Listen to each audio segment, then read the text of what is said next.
We're back. Now, when we went out, we were talking with Wayne Christensen, and in particular about Romans, and I think Reverend Professor Dr.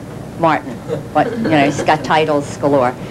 You wanted to comment on Romans. Yeah, what Wayne Christensen said is totally unknown in the history of Orthodox Judaism, Judaism as a whole in the Old Testament.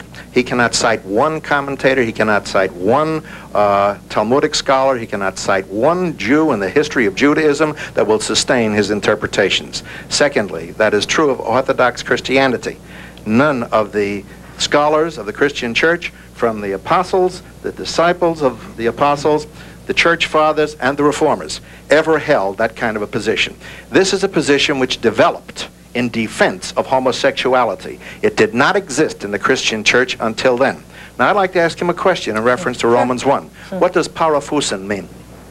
Parophusin.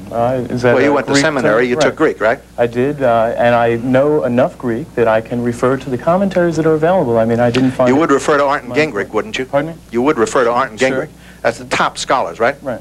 They claim that parophusin means against the natural. Okay. All right? Sure. Which against, Paul is speaking against. Fine. Anything that's out of the natural order let's of things. take, right, now, would you tell me in Leviticus 18, which was cited before, in conjunction with Romans 1, is it natural to have sex with animals? All right. Listen, that's not the issue I'm dealing with. I want to bring us into the focus of what's natural. Is it natural for a man or woman to have, I'm talking to him now, have sex with an animal? I can jump in. Is that true? Well, I would say, excuse me, but if Wayne is stymied and doesn't have an answer, I would say, excuse me. I'd see some significant health problems in that, but... You do? I think, you know... Would you think it's natural? It is if you're an animal. Yeah. Wait. Okay, just let me finish it with him, okay? Wait a second. Wait a second, Reverend Martin. Wayne doesn't seem to have a quick answer, not cutting you down, but Brad Anderson seems to want to answer. I just want a simple yes or no. Well, Dr. Martin, it is natural for an animal to have sex with an animal. He didn't ask that. What the word natural, what is natural to you, is natural to you.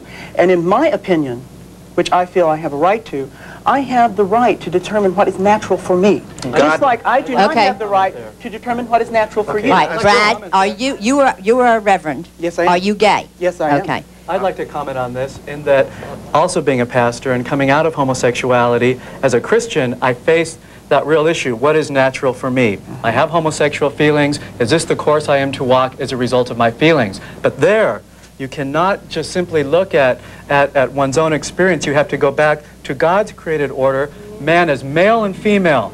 And when we look, I think these other scriptures, these other scriptures have to be subordinated to the creation account, which is God's clear encounter of his intent for our humanity, and that is the basis for our intent. My fallen experience as a homosexual cannot be the basis for me in turn saying, this is God's intent for me. God must show me that. Okay, wait a minute. I'm going to come back to you, Brad, but in fairness now, the Reverend Martin started it. Go ahead. I hate to keep belaboring this point, but is it natural for man to have sex with animals? Not for me. Yeah, perhaps it is for you. You'd say no, right? Right, okay. Okay. What would, in the case of the natural, when Paul uses it in Romans chapter 1, he is very explicit. You didn't comment on that. You very carefully avoided it. Oh, I think God gave, read from 1:17 through to God gave, 12. God gave him over to degrading passions. Right. Their women exchanged the natural function, phusin, for that which is unnatural. Now, what did the women do? They started practicing lesbianism or homosexuality. Again, in the same way also, the men abandoned the natural function of the woman. The natural function of the woman is a heterosexual relationship. The unnatural is homosexual. There is no way in that passage in the Greek that you're going to answer it. Now, cite me one... So this justifies the discrimination of... Now, wait a minute, wait a minute. Right? Cite me one authority. We're talking theology now. Cite me one authority. Right. Theology doesn't mean diddly to me until... Now we got to it. That's right, until it affects how I act in my life. Yes. I am here because of my work with folks with AIDS. I'm a straight man. I have witnessed the hatred directed towards the gay community, and I am appalled by it. When I was in seminary, we did not discuss these things about homosexuality. Wait, you're saying, you're saying theology doesn't mean a thing to you, doesn't mean diddly to you, to quote, until it affects you? In other words, is it a convenience thing for you or what? I'm not going to throw Bible verses back and forth in a sense of attack. The Bible teaches me love. It teaches me about... Okay. I'm not asking anybody to throw scriptures back and forth. Well, that's asking, what we've gone to. Wait a minute. I'm asking for everyone to give their interpretation of the same.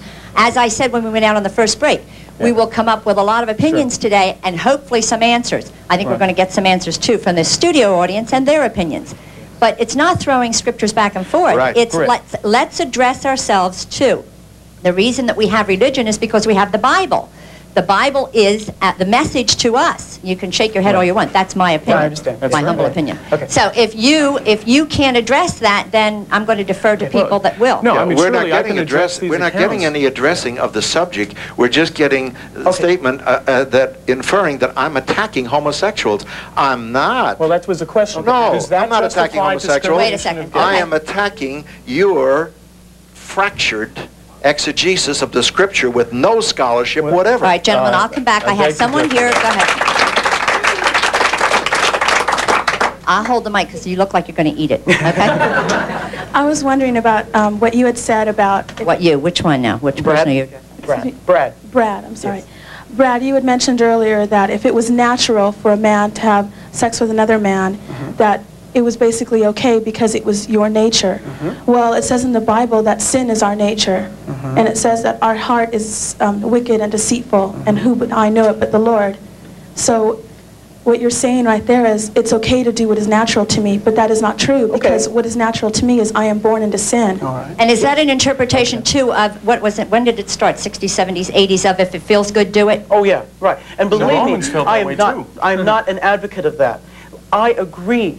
It is a sin for a man who has a natural tendency to lie in bed with a woman to lie in bed with a man. Oh, okay, I got that is sin. Because you are we need to take a break. Wait, Brad. Okay, I promise. I'm going to come back to everybody. No, wait a minute. But we need to take a break, and let me just real quick say that you're saying then if it's natural for a person to be straight and or heterosexual, it is a sin then if they go with a gay person. As I understand scripture. Okay, we'll be back.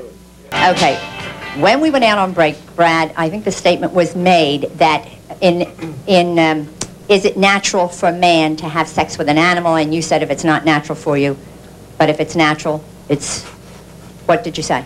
Okay, I think we were discussing that if it is natural for a man to have sex with a man, then that is natural, and it is... The original was an animal. Okay, but was it not? Okay. Okay. We never got around to a man with an animal. I had nothing to do with it. Oh, okay. You had nothing to do. Good. I was trying to get an analogy in of what is natural and what is unnatural. We still haven't got that answer. So what we were doing is we were using that as an analogy. Okay, you had a comment. Hopefully. I have a comment for Brad here. Yes. I think all of us are in this place right now. We all believe in Jesus Christ, and we all love him very much. Praise God. But you got to remember something, too, that when God created Adam, and Adam was alone, and he gave Eve to Adam, he didn't bring a male partner to that person. But God brought one to me. Wait a minute, though. Yes. And he didn't say, now, if you get tired of this partner, go out and get a spare tire, which would be another, so I'm not using, like, I shouldn't say spare tire, another mate, or with an animal. That person has to be with that person till death. Right? You agree with that? Now, if you love the Lord and you really want to walk the Lord, don't you think we should abide by his laws? Oh, yes. Well, what you're saying right now, well, I want to do what's best for me. I don't want to include the Lord into what he has to say. But I think we have to really follow the Lord and just really understand where he's coming from and really accept him the way the right way should be. That's all I want to say. Okay. Thank you. And Duck. Go ahead. Reverend, let me just tell you ahead of time. We're running out of time. We have about a minute left. So what we're going to do is we're going to continue the topic tomorrow for all you people out there that don't feel they've gotten any answers yet. We may not tomorrow either. But I promise we're going to come back and we're going to pursue this. So we will go out with your response. Go ahead. I'm just going to say that in the context of Romans 1, which Wayne mentioned before, it's the context of creation and God abandoning man because he perverted the creation. It has nothing to do with your nature and my nature. It has to do with nature as God ordained it. Let's follow up with that thought tomorrow. I'll review for you. In the meantime, thank you for being with us today. We'll see you tomorrow, and guess what? You better tune in. You'll find out what's right, what's wrong, if there is a right and wrong. Bye.